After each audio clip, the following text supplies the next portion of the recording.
12 jioni mpaka saa 1. Saa hilo ni 1 la jioni, baada ya shughuli zetu za mchana.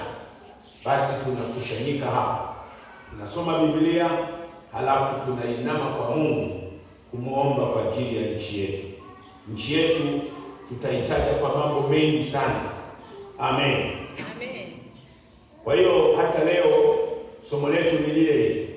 Tunaendelea na maombi ya kuiombea nchi yetu. Barikiwe sana. Wageni wetu karibuni.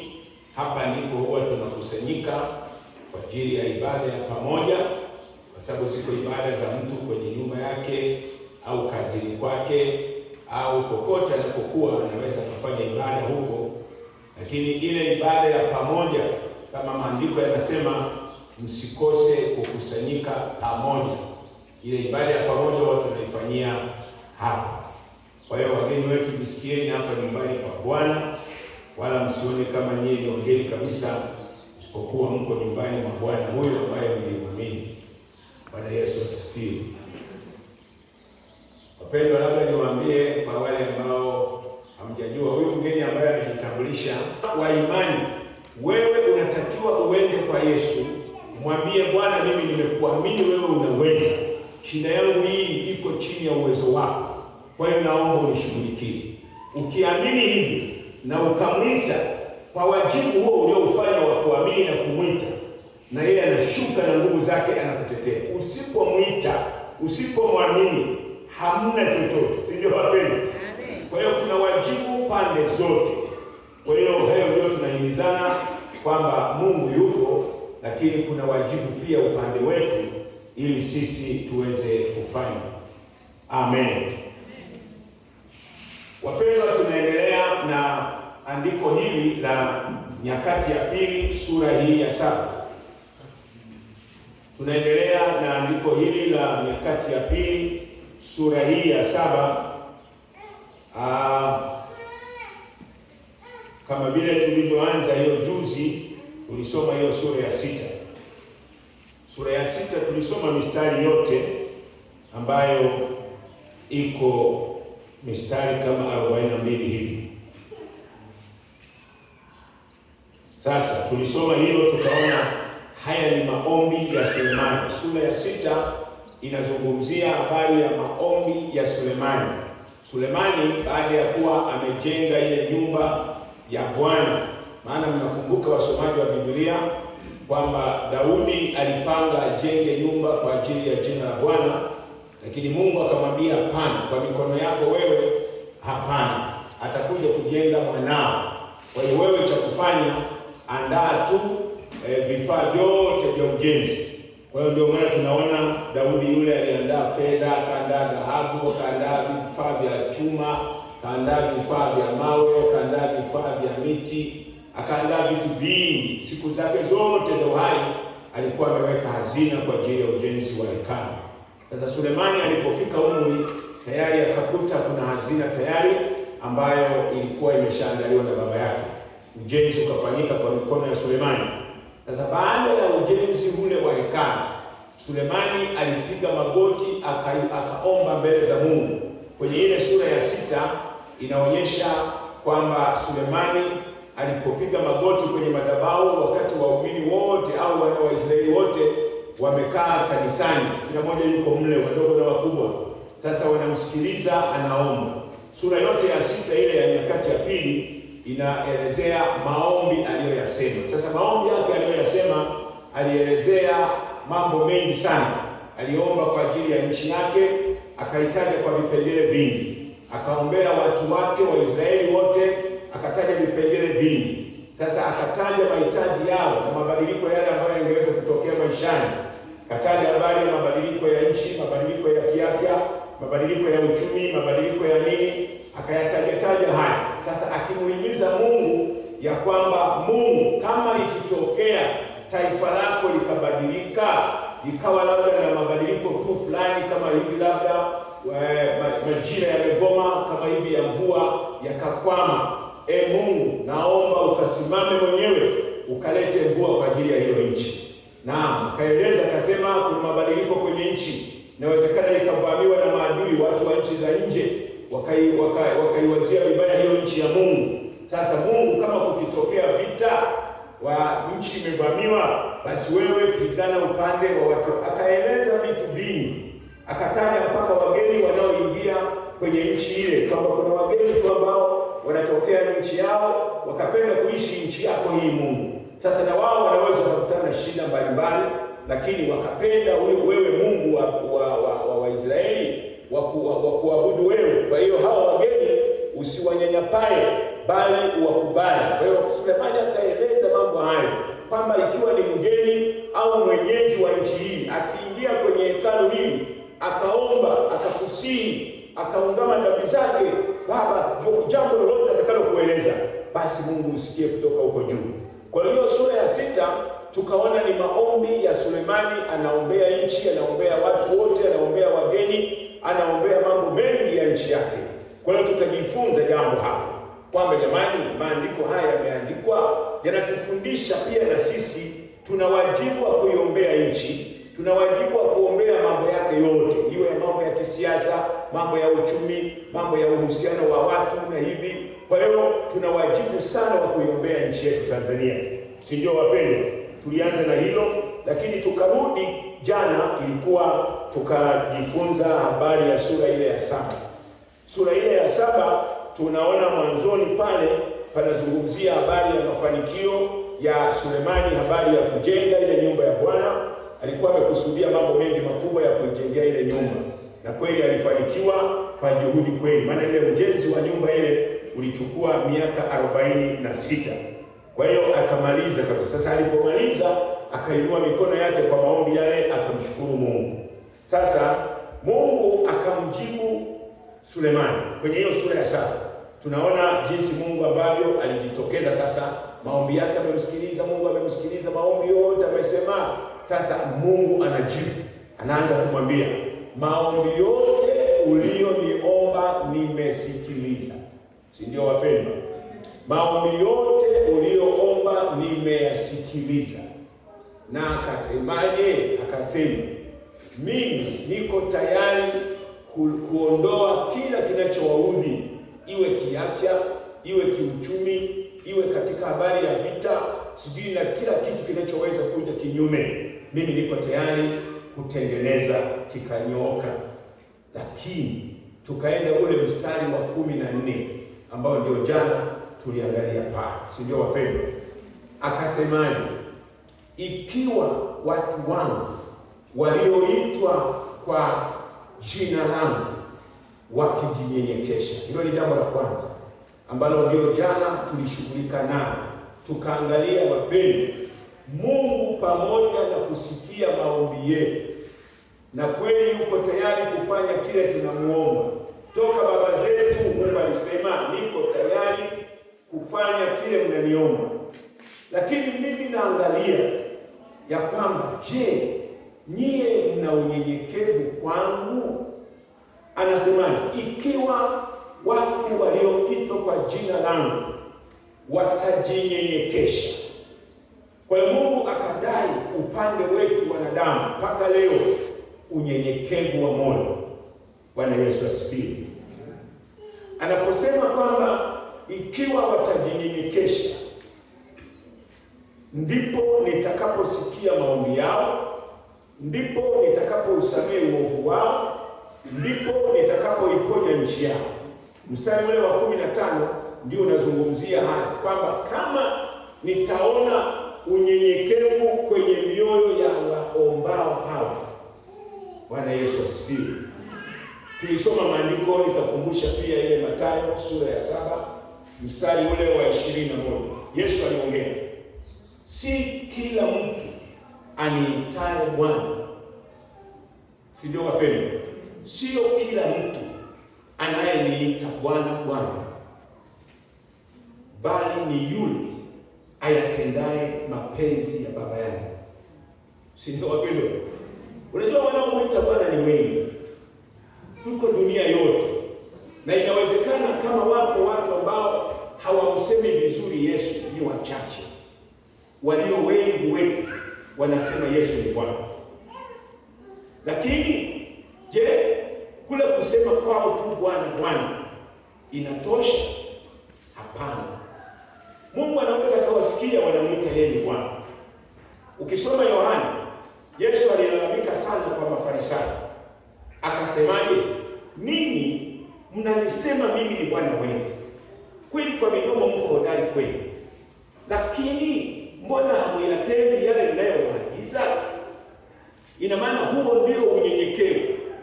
Unyenyekevu nilieleza. Bwana Yesu asifiwe. Nilizungumza nikatumia neno moja. Nikatumia neno moja la Kiarabu. Nikasema unajua kwa nini tunasalimiana shikamoo marahaba. Shikamoo marahaba. Sasa nikasema hivi hayo maneno mawili unaelewa maana yake? Yale ni maneno ya Kiarabu. Shikamoo inatamkwa na mdogo, anamwambia nani? Mkubwa. Huyu mkubwa anarudisha, anasema marhaba. Unaona? Haya ni matamkiano ya mdogo kwa mkubwa, mkubwa kwa mdogo. Mkubwa haiwezekani kusema shikamoo kwa mdogo, labda awe hajui, lakini mwenye kujua mkubwa anatamka marhaba, huyu mdogo anasema shikamoo. Nikasema hayo ni maneno ya Kiarabu na yalianza wakati ule Waarabu walipotoka kwao wakaja Zanzibar pale wakamiliki mpaka huku kwetu wakatufundisha lugha yao. Kwa nini watu hawa wanamaanisha nini? Neno shikamoo lina maana niko chini ya miguu yako. Ndio maana yake ya hilo neno shikamoo. Niko chini ya miguu yako. Na mara nyingi nikaeleza nikasema kwa kanuni ya neno shikamoo, kawaida anayesema shikamoo ni lazima apige nini? Magoti. Yaani lazima awe mfupi. Sasa labda tu kwa sababu hakuna walimu wa hilo neno, ndio maana unaweza kushangaa mtu anasema shikamoo huko anatembea, shikamoo huku yu amesimama hivi. Lakini neno lile ni neno la kuonyesha ana unyenyekevu kwa huyo mkubwa. Yaani anakubali kwamba mimi ni mdogo kwako. Kwa hiyo ni lazima aonyeshe yuko chini, si ndio wapendwa? Hii marahaba inamaanisha kwamba mimi ndio mkubwa wako. Unaona? Ni pokeo la mkubwa, anaonyesha kwamba wewe ni mdogo, mimi ndio mkubwa wako. Sasa neno unyenyekevu ni hilo ambalo Mungu alidai. Ikiwa watu wangu walioitwa kwa jina langu watajinyenyekesha. Yaani kutakuwa na ile hali ya moyoni ambayo sasa huko moyoni ndiko kunakozaa tabia za juu, tabia za hadharani. Maana mtu mnyenyekevu lazima ataongea kwa heshima kwa mkubwa. Mtu mnyenyekevu lazima atamwachia kiti mkubwa.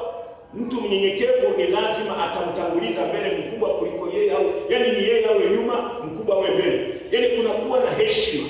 Nikazungumza nikasema unyenyekevu ndio unaozaa heshima. Bwana Yesu asifiwe sana. Sasa hiki ndicho ambacho Mungu alikisema kwa Sulemani. Akasema maombi yako, na kama kuna wenzako mmeomba nao kuniambia mimi habari ya nchi yenu, habari ya nyie wenyewe na mabadiliko yanayoweza kutokea, mimi niyashughulikie, nimesikiliza na niko tayari kufanya. Lakini si tu kwa sababu nimewasikiliza, bali mimi nina tabia ya kukagua moyo wa mtu. Je, wewe una unyenyekevu kwangu? Unaniheshimu? Una namna ile ya mimi nikikuita unaitika, nikikutuma unaenda, nikikuagiza jambo unashughulika nalo kwanza kuliko mambo yako? Hiyo ndiyo ambayo Mungu akalalamika akasema, Sulemani, swala la nchi liko mikononi mwangu, swala la watu wote liko mikononi mwangu, na ninaweza, hakuna nisiloliweza.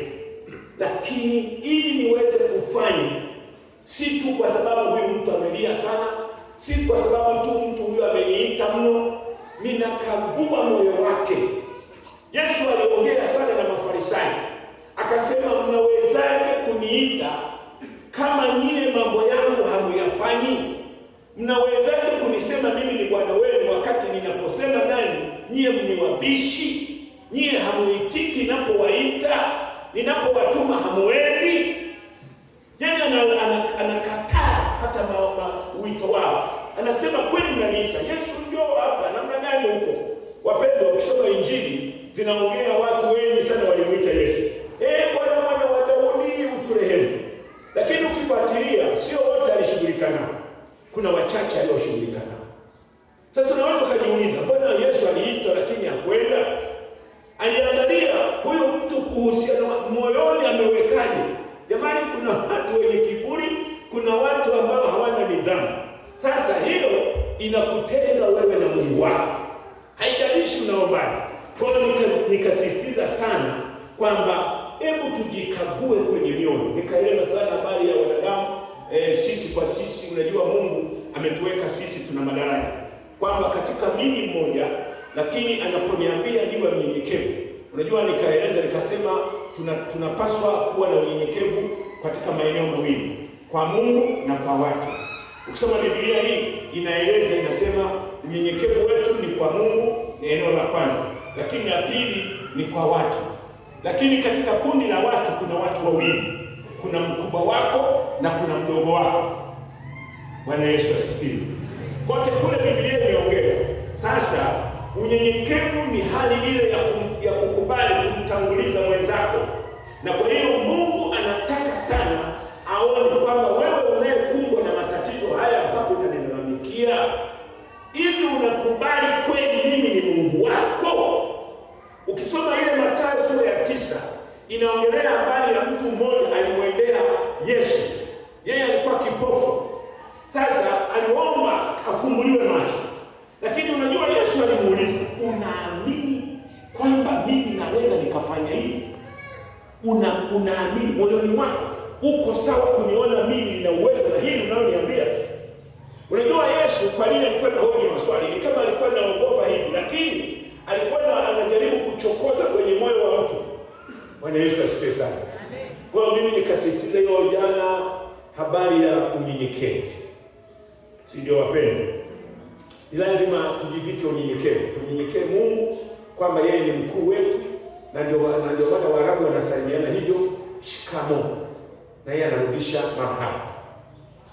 Tunapotamka hilo neno inaonyesha ni lazima unakubali. Na ndio maana kuna ishara. Bwana Yesu asifiwe. Ukienda kwa Wasukuma ni kosa sana kumsalimia mkubwa ukiwa umekaa kwenye kiti. Ukiwa umekaa kwenye kiti, mkubwa sije anapita au sije labda mko naye pale, halafu unasema sije hiyo salamu ya Kisukuma, wewe umeketi kama yeye, ni kosa kubwa sana.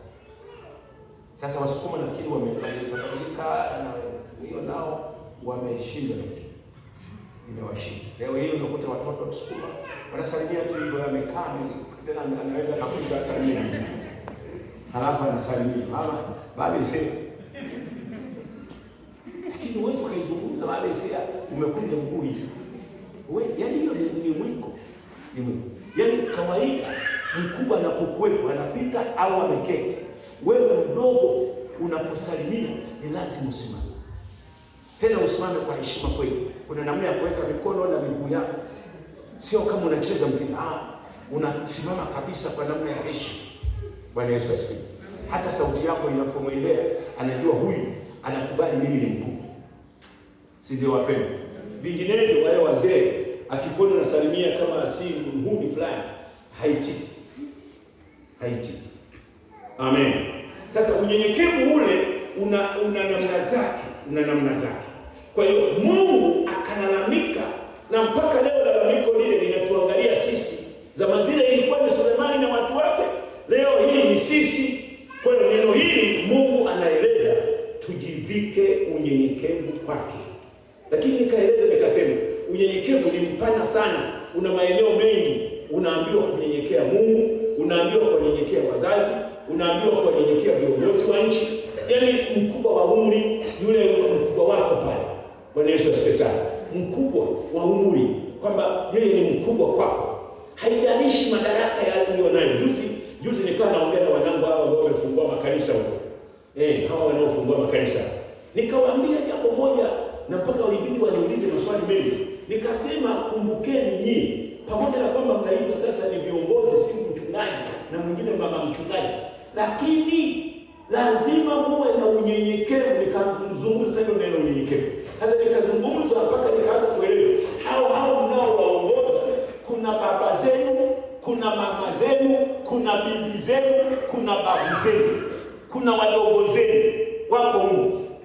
Sasa unapoitwa mchungaji, hilo jina usilibebe tu kadharau kila mtu. Hapana, inaongea kwamba heshima kwa baba iwepo, heshima kwa mtu aliye na umri wa mama yako iwepo.